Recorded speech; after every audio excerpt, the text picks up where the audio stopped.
Chapter 12ના સ્વાધ્યાયના દાખલા બહુ સહેલા દાખલા છે. Okay ready. તો આપણે જોઈએ છે સૌ પ્રથમ 12.3 જોઈએ છે. તો તમને એમાં કહે છે વર્ણપટ રેખાની પાર્શ્વ શ્રેણીમાં ટૂંકામાં ટૂંકી તરંગલંબાઈ કઈ હાજર હશે. એટલે ટૂંકામાં ટૂંકી તરંગલંબાઈ આપણે પાર્શ્વ શ્રેણીમાં જોવાની. તો પાર્શ્વ શ્રેણી છે એનું સૂત્ર છે 1/λ = r√1/3². તો લાયમન બામર પાસવાન. તો 3 નંબર આવ્યો ને એટલે શું આવશે 3² -1 શું થશે n². હવે તમારે ટૂંકામાં ટૂંકી એટલે શરૂઆત ક્યાંથી થાય છે 4થી. તો ટૂંકામાં ટૂંકી એટલે 4 નહીં લખવાના પણ શું મૂકવાના છેલ્લે એટલે ઇન્ફાઇનાઇટ મૂકવાનું. તો આ સૂત્રમાં આપણે n બરાબર શું મૂકશું ઇન્ફાઇનાઇટ. આની વેલ્યુ આપણને ખબર છે તો આપણે લખીશું 1/λ = 1.09737 10⁻⁷ 1/3² એટલે 9 થશે.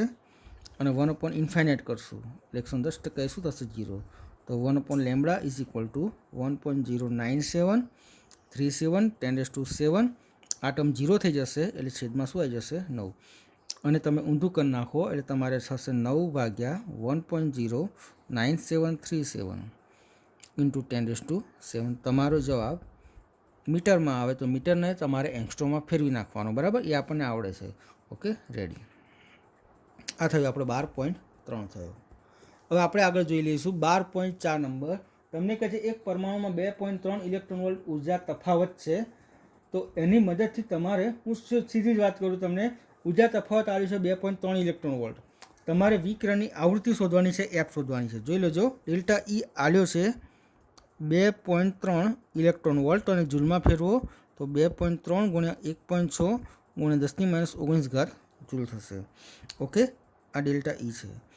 હવે સૂત્ર છે E = HF છે. તો આવું લખી શકાય કે ડેલ્ટા E = HF. તો F બરાબર શું થશે કે ડેલ્ટા E અપોન શું થઈ જશે S થઈ જશે.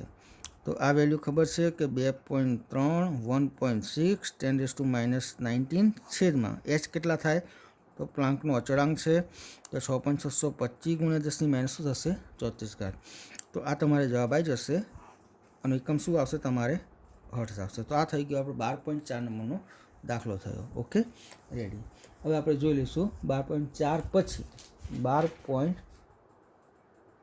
હવે 12.5 છે એની આપણે જરૂર નથી તો આપણે ડાયરેક્ટ જોઈશું 12.6 જોઈ લઈશું. ઓકે, હું રકમ વાંચું છું, એક વાર જોજો, સાંભળજો. તમને કહે છે 12.6 પ્રારંભમાં ધરા સ્થિતિમાં રહેલો હાઇડ્રોજન પરમાણુ એક ફોટોનું શોષણ કરે છે જે તેને n = 4 સ્તર સુધી ઉત્તેજિત કરે છે. તો આ ફોટોની આવૃત્તિ અને તરંગલંબાઈ આપણે શોધવાની છે. ટૂંકમાં કઈ કક્ષામાં જાય છે તો n = 4માં. તો આપણને ખબર છે કે n = 1 માટે E1 બરાબર કેટલા હોય છે તો -13.6 ઇલેક્ટ્રોન વોલ્ટ અને n = 4 છે તો એ આપણને ખબર છે થિયરીના આધારે. તો એમાં E4 = કેટલા હોય છે તો -0. કેટલા હોય છે 85 ઇલેક્ટ્રોન વોલ્ટ. ઓકે, હવે તમારે શું શોધવાનું છે તો તમારે આવૃત્તિ તરંગલંબાઈ શોધવાની છે. તો પહેલાં એક કામ કરો ડેલ્ટા E = અને તફાવત લઈ લો તો E4 - શું થશે E1. ઓકે, આ તફાવત આપણને લેતા આવડશે. E4 જે છે અને આ જે છે માઇનસ માઇનસ જે પ્લસ માઇનસ થતું હોય તો આ તમારે ડેલ્ટા E આવી જશે. ઓકે, આ તમારે ડેલ્ટા E શેમાં આવશે ઇલેક્ટ્રોન વોલ્ટમાં. ઓકે, હવે સમજો એકવાર શાંતિથી. હવે હું ડાયરેક્ટ કહી દઉં છું, તમારા કેલ્ક્યુલેશન કરશો તો આ 12.75 થશે. હવે આ ડેલ્ટા ઈને એકવાર તમારે જૂલમાં ફેરવી નાખવાનો તો 12.75 × 1.6 × 10⁻⁹ જૂલ થયા. ઓકે, હવે તમે આની મદદથી એફ શોધી શકો. તો સૂત્ર છે F = ડેલ્ટા E/S થશે. ઓકે, Hની વેલ્યુ આપણને ખબર છે 6.625 10⁻�34. આ H છે, આ ડેલ્ટા E છે. ગુણોત્તર લેશો તો તમારે જવાબ આવી જશે આવૃત્તિ. હવે તમે આની મદદથી તરંગલંબાઈ શોધી શકો. તો સૂત્ર છે C = F લેમ્બડાને કરતા બનાવશો તો C અપોન શું મળશે F મળશે. Cની વેલ્યુ કેટલી છે ભાઈ તો 3 × 10⁸ મીટર/સેકન્ડ. તો આ તમારે લેમ્બડા આવી જશે મીટરમાં. ઓકે, તમે એંગસ્ટ્રોમમાં બતાવો તોય ચાલે અને મીટરમાં બતાવો તોય ચાલે. સોરી, આ 12.5 નહીં, આપણે 12 કયો ગણ્યો છે આ 6 ગણ્યો છે. Okay ready. હવે આવે છે 12.7 પણ 12.7 આપણે છેલ્લે જોઈ લઈશું. હવે આપણે 12.8 જોઈ લઈએ. ઓકે, તો 12.8 નંબરનો સ્વાધ્યાયનો દાખલો. તો હવે એમાં એવું કહે છે કે હાઇડ્રોજન પરમાણુની સૌથી અંદરની ઇલેક્ટ્રોનની કક્ષાની ત્રિજ્યા 5.3 × 10⁻11 મીટર છે. એટલે તમને પહેલી કક્ષા માટે R1 જે છે એ R1 તમને કેટલા આવ્યા છે? તો R1 = 5.3 × 10⁻11 આપ્યા છે. ઓકે, હવે તમને કહે છે બીજી અને ત્રીજી કક્ષા માટે ત્રિજ્યા શોધવાની. એટલે n = 3 માટે તમારે R2 શોધવાના, સોરી 3 માટે R2 શોધવાના, અને n = 3 લઈ ત્રીજી કક્ષા માટે તમારે શું શોધવાના? R3 શોધવાના. ઓકે, સમજો એકવાર શાંતિથી. રિલેશન છે કે R પ્રોપોર્શનલ ટુ શું થાય? n² / z થાય. z = 1 છે એટલે તમે ડાયરેક્ટ લખી શકો R પ્રોપોર્શનલ ટુ શું થશે? n² થશે. ઓકે, આના આધારે તમે ડાયરેક્ટ એવું લખી શકો છો કે R2 proportional two n² × R1 થશે. ઓકે, અને એ જ રીતે R3 લખશો તો R2 = n² × R1 લખાશે, અને એ જ રીતે R3 = n² upon શું લખાશે? R1 લખાશે. હવે આની અંદર તમારે શું કરવાનું? તો આમાં તમારે n = 2 મૂકવાના. એટલે આ 2² ગુણ્યા 5.3 × 10⁻11. ઓકે, અહીંયા છે તમારે R2 = શું લખાશે? n² R1. આ સૂત્રને આધારે આપણે લખી શકાય છે. અને R3 = શું લખાશે? n² R1. હવે આમાં બીજી કક્ષા માટે શું જોઈએ? તો n = શું લખવાનું? 2 લખવાનું. અને ત્રીજા માટે શું થવાનું? તો n = શું લખવાનું? 3. તો અહીં લખાશે 3² 5.3 × 10⁻11. n બરાબર કેટલા મૂક્યા? આમાં 3 મૂક્યા, અને આમાં કેટલા મૂક્યા? 2 મૂક્યા. ઓકે, 110% તમારે R2 આવી જશે. શેમાં આવશે? તમારે મીટરમાં. અને તમારે R3 પણ શેમાં આવી જશે? મીટરમાં. ટૂંકમાં આ એક મુદ્દો આપણા માટે મહત્ત્વનો થાય, R પ્રોપોર્શનલ ટુ n². આવું નવું થાય છે તમારે આ સૂત્રને આધારે થાય છે. બરાબર? ઓકે, આવું નવું તમારે આવતકાળમાં પણ થતું હોય છે, પણ એ દાખલો આપણે 7મો છે તો 7મો દાખલો આપણે છેલ્લે ગણ લઈશું. બરાબર? ઓકે, તો આ થઈ ગયું તમારે 12.8 થઈ ગયું. હવે આપણે જોઈશું 12.8 પછી 12.9 જોઈ લઈએ, તો પછી કામ કરીએ આપણે 12.10 જોઈ લઈએ. તમને કહે છે બોર મોડેલ અનુસાર સૂર્યની આસપાસ 3 × 10⁻4 મીટર/સેકન્ડની ઝડપથી, એટલે ઝડપ આલી છે v = 3 × 10⁻4 મીટર/સેકન્ડ, આટલી ઝડપથી 1.5 × 10⁻11 મીટર ત્રિજ્યા ધરાવતી કક્ષા, એટલે તમને R બરાબર આલ્યા છે 1.5 × 10⁻11 મીટર ધરાવતી કક્ષામાંના પૃથ્વીના ભ્રમણને રજૂ કરતો ક્વોન્ટમ આંક શોધવાનો તમારે. એટલે તમારે n શોધવાના થાય. પૃથ્વીનું દળ છે એ આપણને ખબર હોવી જોઈએ કે પૃથ્વીનું દળ ખબર હોવી જોઈએ, અને રકમમાં તમારે આપ્યું પણ છે. તેનું દળ આપણને યાદ રહેવું જોઈએ કે 6 × 10 કેટલી થશે? 24 થશે. ઓકે, તો બોરનો અધિતર્ક છે L = NH/2π. તો અહીં લખાશે mvr = NH/2π, અને કોણીય વેગમાન કહેવામાં આવે છે. ઓકે, આપણે n ને શોધવાનો છે. અહીં me લખી નાખવાના. તો n = શું થશે? તો n બરાબર તમે લખશો MEVR2π upon શું થશે? S થઈ જશે. ઓકે, તો 110% તમે આ રીતે ગણતરી કરશો તો તમારે કેવો જવાબ આવી જશે? બરાબર? ઓકે, 2π upon H કરશો, જવાબ તમારે રેડી થઈ જશે. ઓકે, આ ક્વોન્ટમ નંબર આવશે. હવે આપણે જોઈ લઈશું સ્વાધ્યાયનો તમારે 12.9 નંબર. હવે સમજો એકવાર શાંતિથી. તમને કહે છે ઓરડાના તાપમાને 12.5 ઇલેક્ટ્રોન કિરણાવલી વાયુરૂપ હાઇડ્રોજન પર મારો ચલાવવામાં આવે તો તરંગ લંબાઈઓની કઈ શ્રેણીઓ ઉત્સર્જિત થશે? હવે 12.5 છે તો તમે તફાવત જો લેવામાં આવે તો ધરાસ્થિતિમાંથી તફાવત લો તો 12.5 સમથિંગ તફાવત તમારે n = 3 માટે આવે. કેટલા માટે આવે? n = 3 માટે. તો એનો મતલબ એવો થાય કે સંક્રાંતિ ત્રીજામાંથી થશે. તો એની પોસિબિલિટી કેટલી આવે?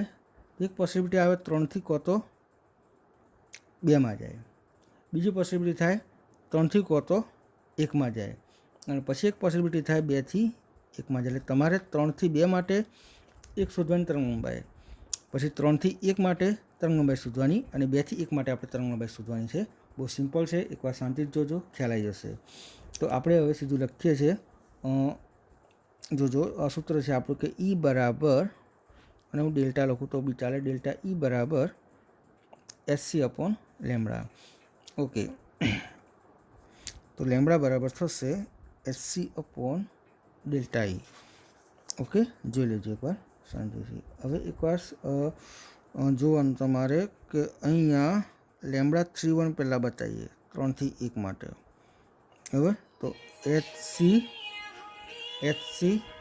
ઓકે, જો આપણે શક્યતા હશે 3 થી 2, 3 થી 1 અને 2 થી 1 માટે. તો કે જે સૂત્ર આપ્યું છે અહીંયા કે લેમડા બરાબર એચસી અપોન ડેલ્ટા ઈ. તો 3 થી 1 માટે બતાવું તો lambda 3 1 HC upon delta E.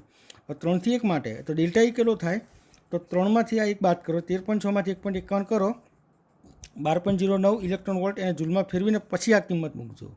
એ કે લેમડા 3 1 આવી ગયું. હવે લેમડા 3 1 પછી લેમડા 3 2. તો આના માટે પણ ડેલ્ટા ઈ કેવો થશે?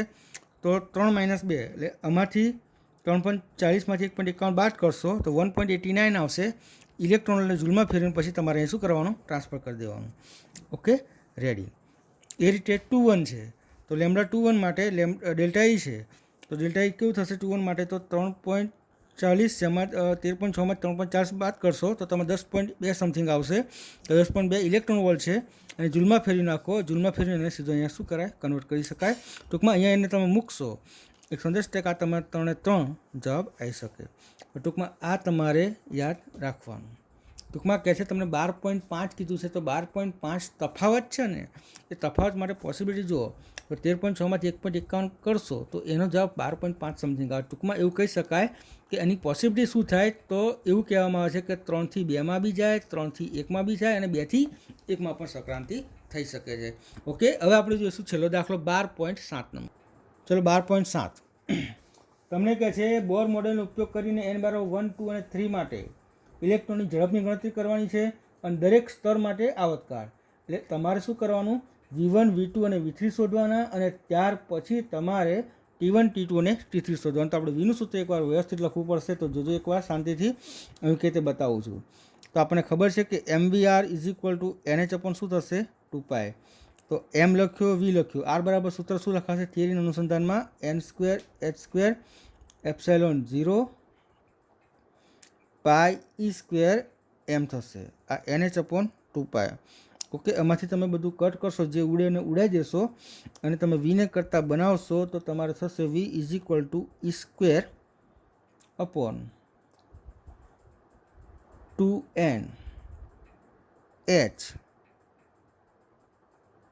V = e² upon 2n h epsilon શું થશે? 0 થશે. હવે જોવાનું એકવાર શાંતિથી. ઉપર નીચે હું 2π વડે ગુણી નાખું છું, કંઈક કરીએ એના માટે. તો 2π e², આ 2 × 2π એટલે શું થશે? 4π. એપ્સાઇલોન 0ને આગળ લઈ લો, n × શું થશે? h થશે. હવે જોજો એકવાર શાંતિથી. આ 2π લખું છું, આ 1/4π એપ્સાઇલોન 0 છે એને કે કહી શકાય. ઓકે, આ e² લખી નાખ્યા, છેદમાં શું લખાશે? NH. આવી એક ટર્મ મેળવીએ તો આપણે સરળતાથી ગણતરી થઈ શકે. હવે આ બધાની વેલ્યુ આપણને ખબર છે કે તો 9 × 10⁹ જોઈ લેજો આ બાજુ. E તો 1.6 × 10⁻19. ઓકે, H તો 6.625 × 10⁻34 અને પાઈ બરાબર તમે 3.14 લખો છો. ઓકે, હવે તમારે શું કરવાનું? તો આમાં n બરાબર 1 લેવાના તો તમને V1 મળી જશે. ઓકે, તમે n બરાબર 1 લઈ લેશો તમારું સૂત્ર સીધું આવું બનશે 2π ke² n બરાબર 1 લીધા તો ખાલી છેદમાં h રહેશે. તમારે જવાબ આવી જશે મીટર પર સેકન્ડમાં. હવે જોઈ લેવાનું આમાં રિલેશન કેવું થાય. તો જો તમે n બરાબર 2 મૂકો ને તો આ તો શું હતું? V1 હતું તો V1/2 થાય. જો n બરાબર 3 મૂકો તો આ ટોટલ V1 હતું તો V1/2 શું થઈ જાય? 3 થઈ જાય. તો આપણે એક સીધું રિલેશનમાં મળી શકે કે V2 બરાબર આ જે છે આ V1 છે, અહીં છેદમાં તમે શું લખો? V2 માટે 2 લખો ને તો સીધું લખી શકાય V2 બરાબર V1/2 થશે. બરાબર? ઓકે, તો એ V1 તમે શોધી નાખ્યો હશે, 110% ને 2 વડે ભાગી નાખો તો V2માં આવી જશે. હવે V3 માટે શું કરશો? તો અહીં તમે 3 મૂકશો, એની જગ્યાએ શું મૂકો? 3 મૂકો. આ 2 મૂક્યા, હવે તમે 3 મૂકો V3 માટે તો અહીંયા તમે 3 મૂકો તો આ તમને તો તમે V1 જ કહેશો તો V1/3 શું થશે? 3. તો V1/3 થશે. તો તમારો જવાબ આવી જશે મીટર પર સેકન્ડમાં. બહુ સિમ્પલ છે. ટૂંકમાં આ સાદુરૂપ ખાસ સમજવાનું. આપણે શું કર્યું છે? તો MVR = NH/2π. આરની મેં કિંમત લખી, પછી અમે જે ઉડતા હતા એ ઉડાવી દીધા, વીને કરતા બનાવ્યો, ઉપર નીચે 2 પાઈ વડે ગુણી નાખ્યા, તો નેચેની ટર્મ મને 4 પાઈમાં મળી. તો 4 પાઈ એપ્સિલોન 0 1/4 પાઈ એપ્સિલોન 0 ને મેં શું કીધા? કે કીધા. તો 2 પાઈ 1/4 પાઈ એપ્સિલોન 0 ને કે કીધા, 2 પાઈ કે ઈ સ્ક્વેર એન જ થયું. ઓકે, હવે મેં એન બરાબર 1 મૂકીને V1 શોધ્યા. પછી મેં જોયું કે અહીંયા 2 મૂકું તો આ વેલ્યુ તો V1 ની જ હતી, તો V1/2 થશે, અને 3 મૂકું તો V1 શું થશે? 3. તો ટૂંકમાં આની અંદર V1 શોધ્યા પછી એને 2 વડે ભાગશો તો બીજી કક્ષાનું મળશે, અને 3 વડે ભાગશો તો ત્રીજી કક્ષાનો વેગ આપણને મળી શકે. ઓકે, તો આ સીધી વાત થઈ. આપણે કોની વાત થઈ? તો દરેક સ્તર N1, 2 અને 3 માટે દરેક સ્તર માટે ઝડપની વાત થઈ છે. ઓકે, હવે આપણે જોઈએ આવર્તકાળ માટે. હવે આપણે દરેક કક્ષા માટે આવર્તકાળ છે એ આવર્તકાળ આપણે મેળવવાનું. તો આપણે આવર્તકાળનું n ટર્મવાળું સૂત્ર મેળવવું પડશે. તો જોજો એકવાર કઈ રીતે મેં પ્રૂવ કર્યું છે. તો અહીં લખ્યું છે MVR =NH/2π. વીની જગ્યાએ 2πr अपन શું લખ્યા છે? ટી લખ્યા છે. ઓકે, બીજું બધું એમને એમ. હવે શું કર્યું છે? જોજો, આ 2πને મેં ઉપર લઈ ગયો એટલે શું થઈ ગયા? 4π². ઓકે, r² જેમ છે એમ. ઓકે, ટીને કરતાં બનાવું છું તો ટી જે છે ને એને નીચે આવશે.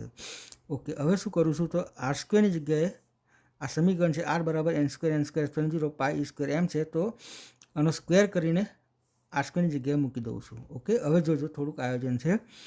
આ 4π² છે ને, તો 4π × π લખું છું. એમના એમ લખ્યા, n4 h4 0 સ્ક્વેર છે, f0 લખ્યા છે. હવે જોજો નીચેનું જેમ છે એમ NH π² = 4m². હવે 4π લખ્યા અને એક f0 લખી નાખ્યા. ઓકે, એટલે વધ્યું શું? તો 4π લખ્યા, એક f0 લખ્યા. હવે આ પાઈ એક વધ્યો ને, અને નીચેનો π² છે તો ઉપરનો પાઈ જતો રહેશે, નીચે એક પાઈ રહેશે, રહ્યો. ઓકે, હવે શું વધ્યું? આ n4 નીચે n છે તો n4 અને n, તો n3 થઈ જશે, h4 અને h, તો h કેટલી થશે? 3 થશે. ઓકે, અને છેલ્લે જે વધ્યો તે f0 એ આપણે મૂકી દીધો. જોજો 4π હતા તો પાઈ નીચે આની સાથે જતા રહ્યા. ઓકે, f0 આપણે એક અહીં લખ્યો અને એક આપણે રહેવા દીધો. ઓકે, હવે જોવાનું કહો n³ h³ f0 πe⁴m 4π0. હવે એવું કહે છે કે k બરાબર 1/4π0 મળે. તો 4π0 બરાબર 1/ શું મળે? k. તો આની જગ્યાએ 1/k લખી શકાય. હવે તમે આની અંદર બરાબર n બરાબર 1 લખો. શું લખશો? n બરાબર 1. તો T1 બરાબર આ 1³ પછી h ની વેલ્યુ લખશો તો 6.625 ગુણ્યા 10⁻³ અને 3 ઘાત 8.85 ગુણ્યા 10⁻12. ઓકે, છેદમાં પાઈ તો 3.14 m. તો ઇલેક્ટ્રોનનું દળ આવશે 9.1 10⁻31 e તો 1.6 10⁻19 અહીં 4 ઘાત, અને આ થશે 9 × 10⁹. ઓકે, તો આ તમારે T1 લગભગ કેટલો આવશે? તો T1 તમારે 1.51 ગુણ્યા 10⁻16 સેકન્ડ આવી જશે. થઈ ગયું? હવે સમજવાની એકવાર ધ્યાનથી. જો હવે તમે એનની જગ્યાએ 2 મૂકશો તો આ ટર્મ તો સેમ રહેશે. તો આનું સાદું રૂપ તો તમારે 1.51 જ આવ્યું હતું. તો આને તમે T1 કહી શકો. શું કહી શકો? T1. એટલે આ સમીકરણ છે એને તમે Tn = n³ અને આ કહેવાશે T1 કહેવાશે. ટૂંકમાં આવર્તકાળ છે એ પહેલો જે આવર્તકાળ હોય, પહેલી કક્ષાનો આવર્તકાળ હોય, એ દરેક કક્ષાનો આવર્તકાળ પહેલી કક્ષાના આવર્તકાળના n³ જેટલો હોય છે. ઓકે, તો ટૂંકમાં આ રીતે તમે સમજી શકો. જેમ આપણે પેલામાં લખ્યું હતું, આ કક્ષા હતી ને R વાળું કઈ ગયું આપણે? R વાળું હા બરાબર, આ V વાળું છે ને, તો V વાળામાં લખ્યું હતું V1 બરાબર. પછી મેં તમને કીધું કે આ V1 લખ્યું હતું તો n છે તો 2 લખો તો V1/2 કરવાના, 3 કરવા V1/ શું કરવાના? 3. તો એ જ રીતે પેલું પ્રોપોર્શનલ ટુ 1/n આવે છે, અહીં આપણે n³ થાય છે. તો આ રીતે તમે ડાયરેક્ટ સાદું આપી શકો. હવે આપણે T2 શોધવા હોય તો T2 માટે ડાયરેક્ટ રીતે લખવાનું તો જોઈ લો. તો T2 બરાબર લખવાનું, આ સૂત્ર થયું n³ T1. તો T2 બરાબર 2⁻³ T1. કિંમત મૂકશો, જવાબ તમારે આવી જશે. અને એ જ રીતે T3 બરાબર 3 ની 3 ઘાત T1 તમારે આ કિંમત મૂકશો, જવાબ તમારે આવી જશે. Okay, ready. હવે આ થઈ ગયા તમારે 12મા ચેપ્ટરનું સચિન દાખલા. Okay, ready. હવે કાલે આપણે લગભગ 2 ચેપ્ટરના MCQ છે, એ MCQ આપણે કાલે તમને મોકલી આપીશું.